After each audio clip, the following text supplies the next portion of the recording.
My name is David. I am 30 years old and a lawyer. Here is my story. Before we continue with the story, do not forget to click on the notification button in order to get notified at every new video posted. Thank you. I was born in a family of 4 children. And as the second child, I had an elder brother, a younger brother, and a younger sister who was the last born, and she was suffering from anxiety. I didn't grow up to know my elder brother much because he died while I was very young. So I grew up taking his place as the eldest child in the house.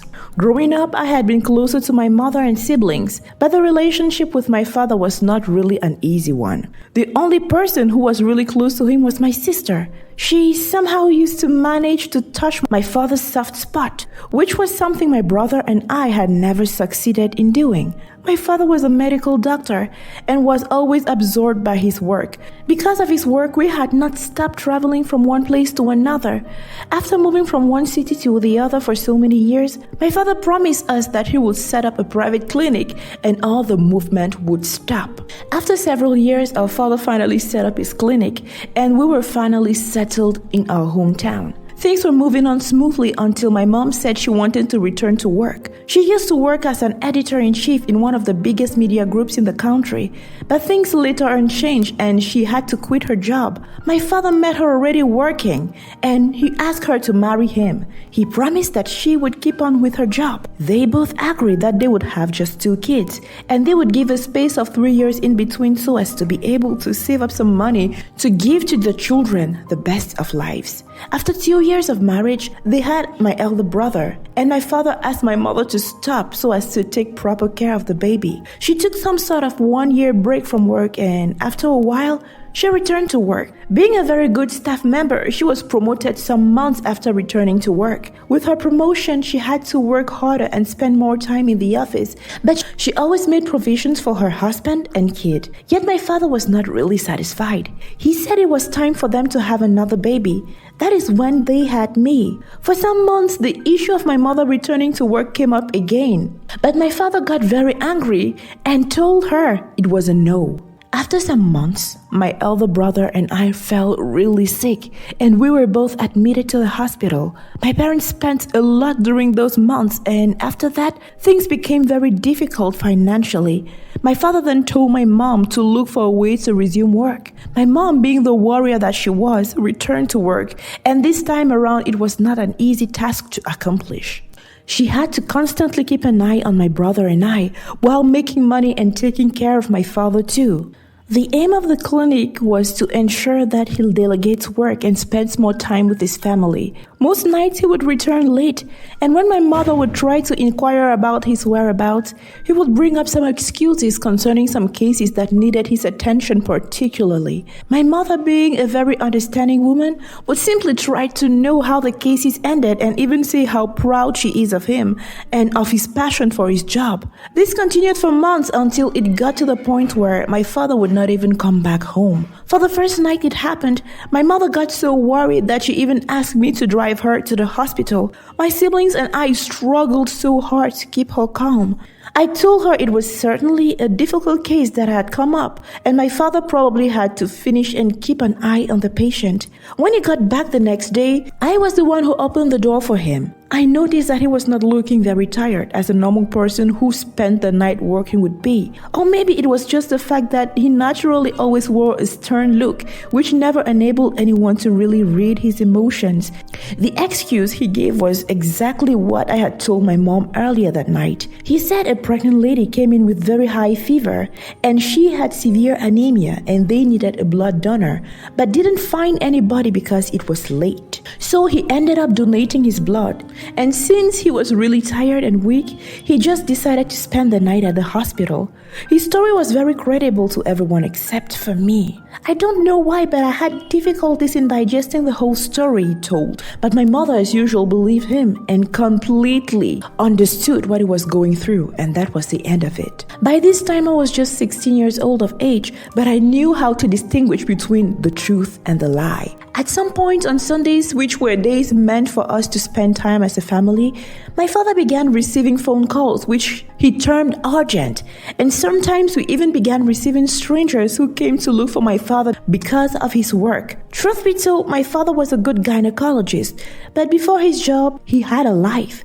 He had us, for God's sake. I didn't understand why he would give his job the first place and his family always would come last. And the most aching part of it all was the way he had succeeded in keeping my mother's dreams on a hold with his very unstable schedule. Some months later, he asked us to move into another house in the neighboring town, some kilometers away. He said he wanted to create a distinction so that when he leaves the clinic, he won't be accessible and would be able to live our life as a normal family. And that my mom would be able to set up her private cabinet and even be able to work from home. Although this implied leaving our past, friends, memories, and more, my mother accepted. The only person the news really affected was my kid's sister, who was suffering from anxiety. But my mother, being the superwoman she was, she found a way to convince her into accepting the news. A few months after we got into the new house, things seemed once more to have returned to normal. My father always spent the weekends with us, especially with my kid's sister, who was the central point at the time. Her condition was somehow disturbing since adapting to our new neighborhood was a big problem to her. As soon as she felt better, the vicious circle started all over again. The late coming, the sleeping out of home. It was unbearable. When my mother tried to talk about it one day as they were in the room, the argument got so heated that my father hit her. I ran into the room and immediately he walked out of the house. I asked her what happened and she replied in a calm voice, "It's my fault. He's trying his best, you know. I wasn't supposed to question him." "What?" I replied angrily. "We've been married for 18 years and he has never hit me before, so I understand him. It's just stress." "Mom, there is always a first time to everything," I replied as I walked out of the room angrily. From that time on, things continued in the same manner. My dad had always been some sort of a monster to me, but he just brought it up clearly now. He told us that he was taking a house nearer to the clinic for just himself so he could focus on his work since he was trying to upgrade. That was the lamest thing I had ever heard him say. All of this got my poor mother into a state of mental breakdown, yet she was trying as hard as she could to be there for us. After 2 years, I could not take it anymore. I made up my mind to face him like a man and talk to him face to face. One day he returned home from work and I tried to open up to him about things that had been going on. He gave me a solid slap and started punching me hard until my mom came to my aid. "This should be the last time you open your filthy mouth and say such rubbish to me. You are still under my roof. Don't forget that." He spoke to me as he walked out, leaving me in pains and my mom in tears. "Do you know how your brother died?" She spoke as tears ran down her cheeks. "I thought you said he died of malaria," I stammered. "No, your father used to be so hard with him. He used to give him very difficult tasks to do, threaten him, punish him, and even beat him in case he did the slightest mistakes, although he was just a child. That day, your father was trying to beat him as usual, and I tried to defend him, so your father pushed me away and I fell, and my head was bleeding. He was running away from your father after having told him that he was a wicked man who did not deserve me. As your father was following him, he ran into a car that was coming down the road, and he was killed. All these years, I stayed silent.